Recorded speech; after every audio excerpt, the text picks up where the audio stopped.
Welcome in to Duval Daily, your daily dose of Jacksonville Jaguars news and analysis. I'm Jordan DeLugo. Thanks for tuning in. Today, we've got more pre draft visits to talk about, a lot of interesting names, a trio of Walkers visiting with the Jaguars. I want to look at the arms race in the AFC. Are the Jaguars keeping up on the offensive side of the ball? And we'll look at the state of the Jacksonville Jaguars offensive line. It's going to be a fun show. Follow myself at Jordan DeLugo on Twitter, Generation Jaguar at Generation Jag. Let's go ahead and jump in to these pre-draft visits. We already talked about Aiden Hutchinson, Ikem Ekwonu, two guys the Jaguars had on top 30 visits. Zachary Carter is another name, defensive lineman out of the University of Florida. A lot of people are probably familiar with him around these parts. We have not talked about him. I haven't decided if I'm going to do a video or talk about him on Daily Duval, I should say. Daily Duval Daily, excuse me. Or just do a write-up on him on genjag.com. So I'll figure out what I'm going to do there. But there will be some Zachary Carter content coming in the coming days. But we've got a trio of Walkers, Quay Walker, Travon Walker, Rasheed Walker, all meeting with the Jaguars, visiting with the Jaguars. And then you've also got Tyrion Davis-Price. I believe he goes by Ty. But if your name's Tyrion, you're going to be called Tyrion by myself. I'm a huge Game of Thrones fan, as you can probably see from the background here. I've got those Jon Snow Funkos and my Game of Thrones books there. A Song of Ice and Fire. Love it, love it, love it. So Tyrion Davis-Price, LSU running back. But let's start with Quay Walker, Georgia linebacker, off-ball linebacker, played inside, played outside. At Georgia, Nakobe Dean, Channing Tindall. You had those two guys and Quay Walker rotating in and out. Usually you only had two linebackers on the field at the same time in 2021. So you weren't going to see Walker, Tindall, and Dean all on the field at the same time. But that led to, not having as many reps as some guys might have. He also wasn't a full-time starter until 2021. So you have to look at this as a guy who incredibly talented team around him made it difficult for him to get on the field until this year. And even in 2021, he's not getting a full complement of reps as like a full-time starter because of the rotation. That's how Georgia's defense runs. They have so much talent. They just don't need to have their guys on the field for 90% of the snaps. But Quay Walker, he's 6'4", 240, ran a 4.52. That speed, that length, that wingspan, it all shows up on tape. Excellent tackler. Very rarely misses tackles. He's able to fly sideline to sideline. There are plenty of examples of him communicating the plays to the other to the other players on his defense and kind of getting guys lined up. Him and Nakobe Dean shared those responsibilities. So you like that. Instinctually and in terms of the mental processing and just knowing where he needs to be on the field at all times and getting to that spot, I don't think Quay Walker is quite where you need him to be a starter in the NFL, to be a quality starter in the NFL. So if you draft him and you want him to be a starter, can you get him ready to start throughout this next summer? Get him a lot of meaningful reps, get him ready to go? Maybe, but that's a question you have to ask yourself as a coach, coaching staff, and the front office, obviously. I have a late second on Travon Walker because I love his athleticism. I think he's a great tackler. I think there's potential in space to be a little bit more effective. And it's the upside, the trajectory. Didn't become a full-time starter until 2021. So you get this guy more reps in your defense. I think he's going to end up being a starter. It's just about how long it takes him to get there. And is his upside just a quality starter or is it a Pro Bowler? I think athletically, you could look at this guy and say he has Pro Bowl potential, but mentally and experience wise, it's just not quite there yet. Not sure you plug him in as a day one starter unless you're able to fast track that learning curve throughout the summer. So I have a late second on him. The Jaguars are obviously interested if they're having him in for a top 30 visit. He's a talented football player. Travon Walker is another extremely talented Walker out of Georgia. Defensive end, 6'5", 272 pounds, 35 plus inch arms. He also ran a 4.5 40, just tested out of his mind at the combine, and his athleticism shows up in every game he plays in. He'll make plays all over the field.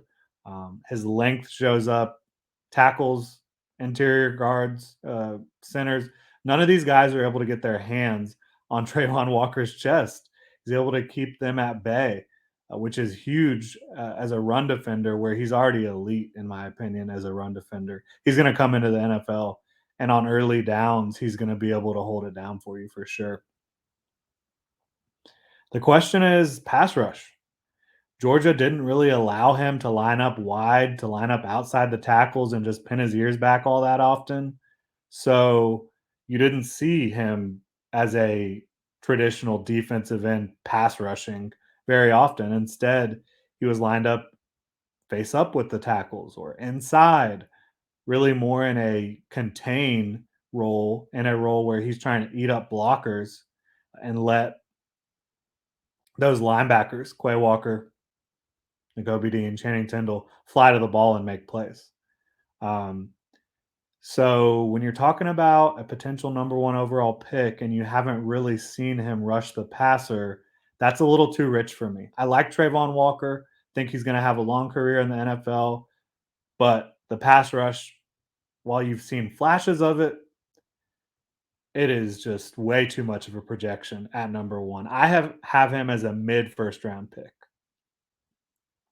That's the grade I have on him is mid first round. There's Aiden Hutchinson, Kayvon Thibodeau, Jermaine Johnson. All those guys I feel better about their projection to the next level. From a pass rush perspective, and don't get me wrong, being able to stop the run is critical. Coaches, if you can stop the run, coaches are going to be happy with you. But I think Kayvon Thibodeau and Aiden Hutchinson can stop the run, and so can Jermaine Johnson. And they've actually shown consistency as pass rushers. Jermaine Johnson, when he played with Travon Walker, was a more productive pass rusher. Obviously, they were not in the same roles. Walker played a lot more inside prior to 2021. But Walker had a similar role to Jermaine Johnson's role at Georgia. Travon Walker's role in 2021 was somewhat similar to Jermaine Johnson's role in 2020. And Jermaine Johnson was more productive. Then you look at Travon Walker versus Evan Neal, who Evan Neal, for my money, is the number one prospect in this class. The left tackle, right tackle, offensive guard, wherever you want to play him out of Alabama. At left tackle, he dominated Travon Walker 2 times in 2021-2022 season. So you'd like to see Travon Walker be able to hold up against a guy like Evan Neal a little bit better, trade punches with him a little bit more. I think Evan Neal really got the better of him when they were matched up with each other in the SEC championship and in the national championship. Rasheed Walker, he's an offensive tackle out of Penn State. A lot of pundits had him, potentially being a second round pick, maybe a third round pick entering the season. He struggled though in 2021 for the Nittany Lions more so than he had in the past, and it was really consistency. He got sloppy. Footwork was sloppy. He was unbalanced, falling all over the place, playing over his toes. I don't know if athleticism is an issue, causes him to overset, get beat on inside moves. I don't think he's a tackle. I think he's a guard. He's 6'6", which is big for a guard, but he moves people off the line. He's good in a phone booth. He has power. He shows independent hands. He's able to control one arm with one of the pass rusher's arms with his right or left arm and then get into the body with the other arm, really stonewalling them. And at times he just buries pass rushers in the dirt. But way too inconsistent for my liking. If you're going to draft him to play tackle, definitely day three. Even if you're going to draft him to play guard, definitely day three.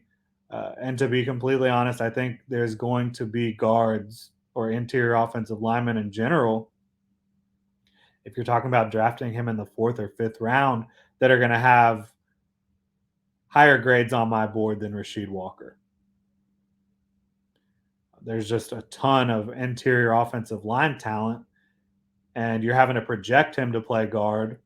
Or if you want to play him at tackle, you can try to do that as well. I'm not sure it'll end up going how you envision it because I don't think the athleticism and the footwork is there. But I do think he has potential to be a starting guard in the NFL. Got to work on the consistency.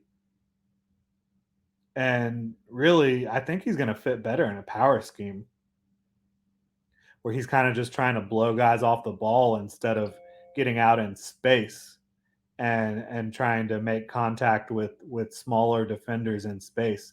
I don't think that's going to be a strong suit for Rasheed Walker. Tyrion Davis-Price, LSU running back, really took on more of a full-time role in 2021. He still wasn't the third down back, but he was the primary back for the LSU Tigers. Carried the ball over 200 times, averaged almost 5 yards a carry. A lot of that came against the Florida Gators. Had just an unbelievable record-setting day against the Gators. So Price, he weighed in at 211 at the combine, ran a 4.48. I do think you see that 4.48 speed on tape. He's able to get on guys really quick and kind of unexpectedly, but I thought he would come in weighing a bit more than that. And perhaps he just cut some weight to run faster at the combine. But I think he's more of a 215 to 220 type of runner. I think he plays with good power, contact balance. I think vision and patience really improved in 2021 compared to what you saw prior. His pass catching improved in 2021. Um, didn't drop a pass on 13 targets, whereas I think he had dropped 3 or 4 balls the year before. Um, he can catch the ball out of the backfield. He can pass protect. LSU didn't have him doing all those things regularly because they had a stable of backs. But this is a junior running back. He came out early, which means he probably got some good news from the NFL in terms of what they think of him. He was invited to the scouting combine. I think he looked pretty good catching passes at his pro day. For me, this guy is going to end up with probably a fifth round grade after I kind of finalize things. So if the Jaguars are drafting him before that, there's going to be other running backs that I'm going to value more. I'm not going to bury them if they draft him in the fourth round or the fifth round, but I think there's some other guys that are more intriguing. But look, Tyrion Davis-Price, he's got power, contact balance, improving vision. He's got some breakaway speed to him, and he'll embarrass a guy or two every game, whether it be kind of just getting on a defensive back, lowering his shoulders and booming right through him, or he'll occasionally show you a little bit of wiggle in the open field, and then once he has green grass in front of him, he's hard to catch. So Intriguing prospect. I don't think he has the most complete game. I don't think he's a guy that if he's getting if guys are getting into the backfield, he's not gonna be able to make them miss all that often, which in the NFL, you kinda need to be able to make that first guy miss even when they've got a beat on you. We'll see how it plays out with Tyrion Davis-Price, but the Jaguars obviously have interest to use that top 30 visit on him, and they could just be gathering more intel about whoever. LSU has plenty of talent. You could be talking to Davis-Price about Ed Ingram, the guard. Could be talking to Rasheed Walker about Jahan Dotson a little bit. I'm not doubting that the Jaguars have interest in these players, but you can gather intel from a player that's not just about a player, about said player. You can certainly talk to Walker about his teammate Jahan Dotson. You can talk to Quay Walker and Travon Walker about all the other Georgia stars that you might be interested in on defense. Talk to him about George Pickens. So there's an arms race going on in the AFC right now. The Bills just re-upped with Stephon Diggs. He's now with them for the next 6 years. He's getting paid a boatload of money. Just the latest star receiver to get a nice new shiny deal. So I want to look at the weapons around the AFC. Starting in the AFC South, the Jaguars division. Got AJ Brown, Brandon Cooks, Michael Pittman. Where does Christian Kirk rank amongst them as a number one receiver? I would say third or fourth. AJ Brown is clearly the leader in the clubhouse, but I think Brandon Cooks is severely underrated. I think he's a better outside receiver than Christian Kirk.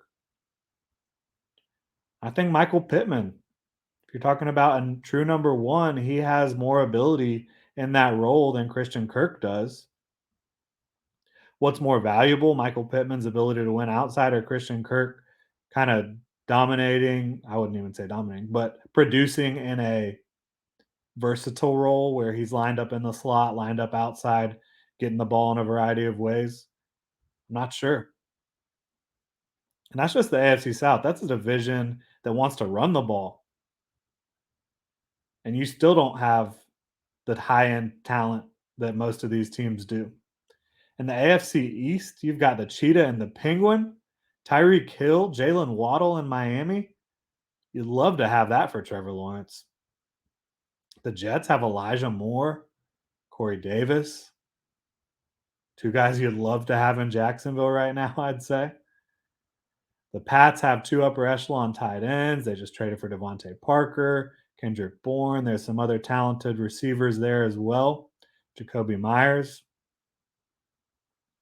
In the West, Mike Williams and Keenan Allen are on the same team.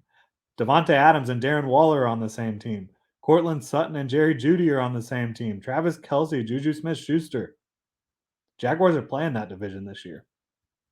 Does Trevor Lawrence have the weapons to keep up? In the North, there's Deontay Johnson, Chase Claypool, Pat Fryermuth all on one team. The Steelers, Mark Andrews and Marquise Brown and Rashad Bateman all in Baltimore. Amari Cooper is in Cleveland now. The Bengals just went to the damn Super Bowl with Jamar Chase, T. Higgins, and Tyler Boyd. Just incredible talent in the AFC at the wide receiver position. And you look at Christian Kirk, who I really like. I think he's going to prove to be a quality number two target for the Jacksonville Jaguars. And now, of course, he's forced into a number one role right now, it looks like. But I think Christian Kirk is a talented football player that's going to help Trevor Lawrence. Don't get me wrong. But outside of Christian Kirk, what does this team have to excite you? And even though I like Christian Kirk, let's not pretend he's Tyreek Hill or Jalen Waddle or AJ Brown or Deontay Johnson, Amari Cooper, Jamar Chase, T. Higgins. He's not any of those types of guys. I think all those guys are on another level from Christian Kirk, unfortunately. but I think he can prove to be a quality number two. That just means you need to go get a number one for Trevor Lawrence. Whether it's trading for a guy who is wanting more money, there could be a few of those types of players out there. Whether it's drafting somebody at 33, whether it's trading out of the number one spot and drafting a receiver. I think history kind of tells you drafting a receiver in the second round is a little bit more advantageous than spending that first round draft capital on one. Um, but Jamar Chase, he came in and he changed the Bengals. Is there a Jamar Chase in this class? I don't have anybody ranked as high as I had Jamar Chase in 2020, 2021, excuse me. But I think Garrett Wilson, it's not a similar game really to Jamar Chase, who's much more physical. Wilson is a lot more finesse. But could Garrett Wilson come in and be that type of guy in year one? I think there's a chance. Jamison Williams, I would have put very close to Jamar Chase, but he's coming off the ACL. The bottom line is the Jaguars need to continue to improve their receiver core. Could Marvin Jones bounce back after a down year? History would suggest that if he's on a competent offense, Marvin Jones can be a very effective player. But 31, is his career winding down? Is he on the downturn here? I think he can play still, but he would be your number two target right now. Do you feel great about that when you look at some other number two targets around the AFC?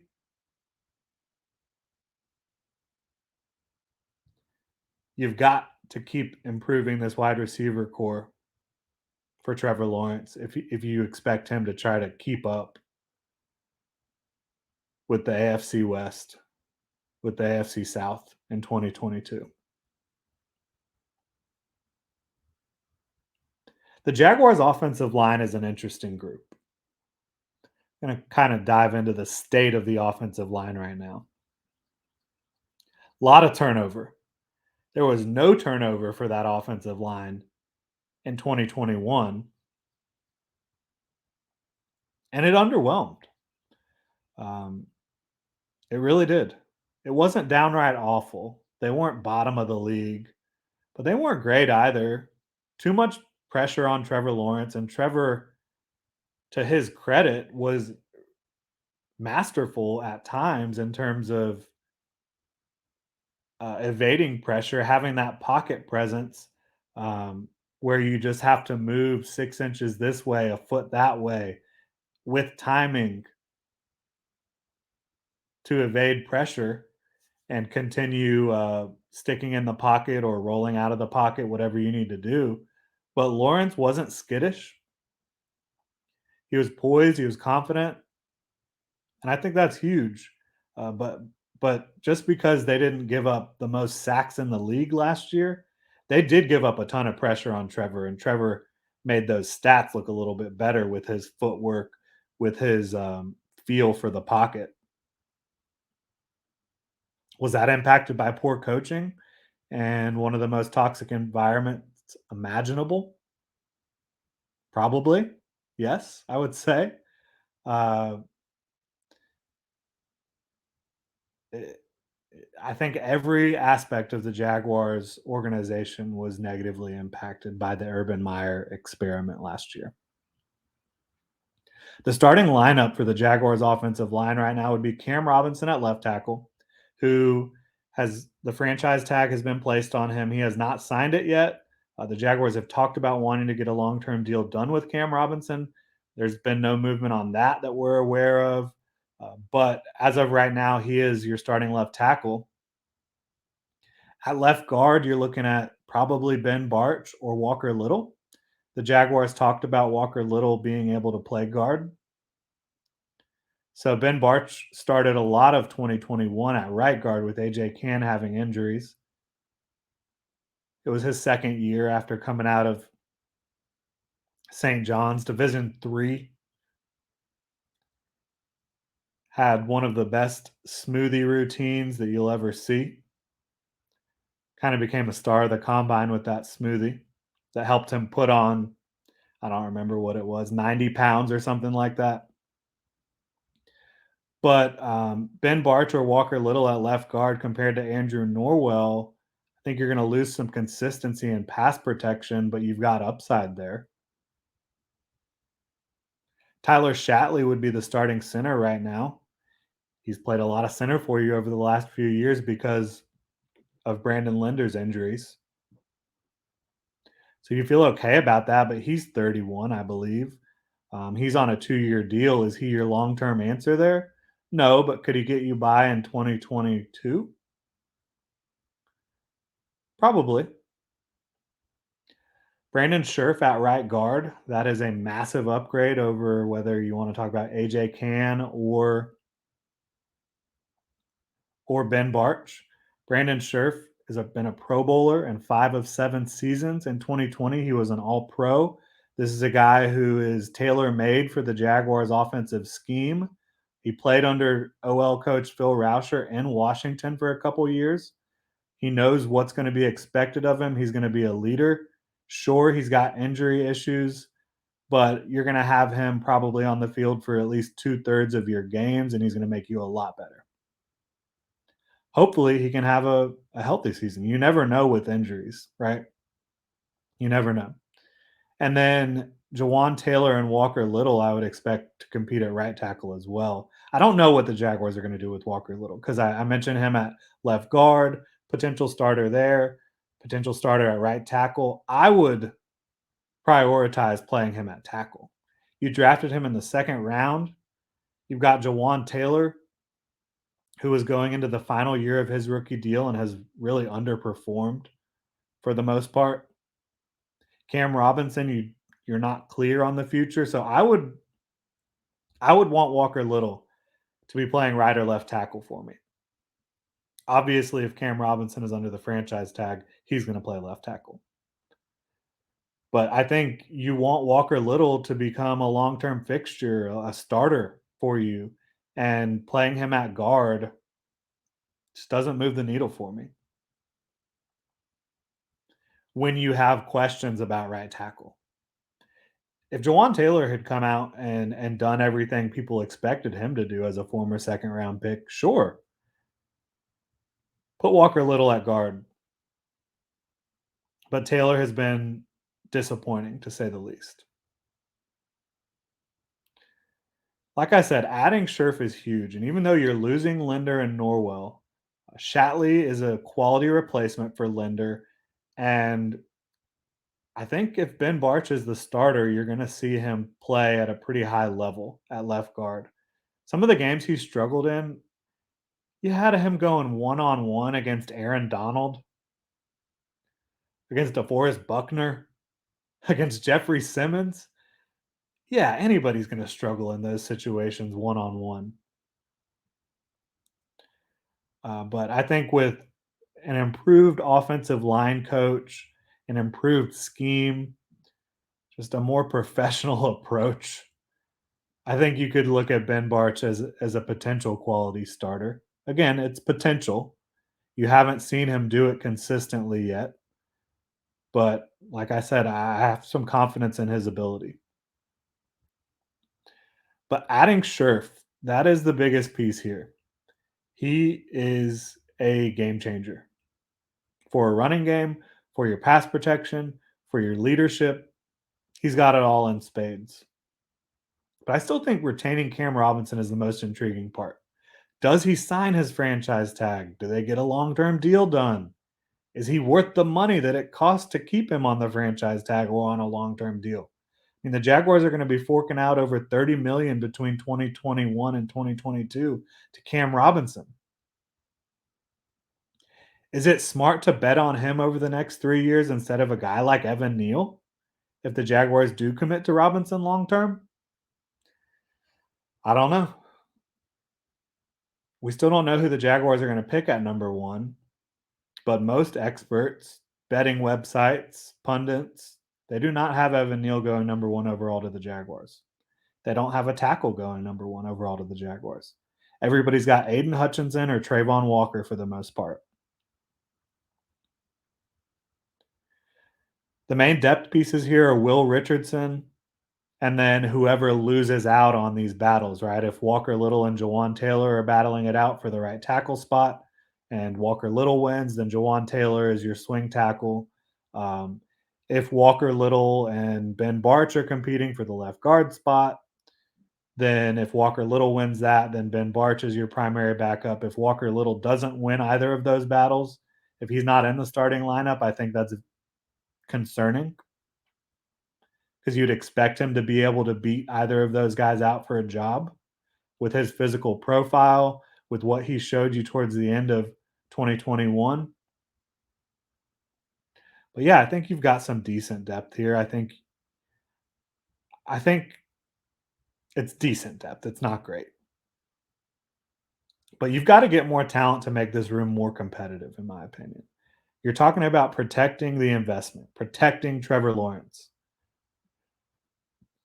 I don't think they have the horses to get it done in 17 game season. I'm still Evan Neal at one. Like I said, I think he's the best player in the draft.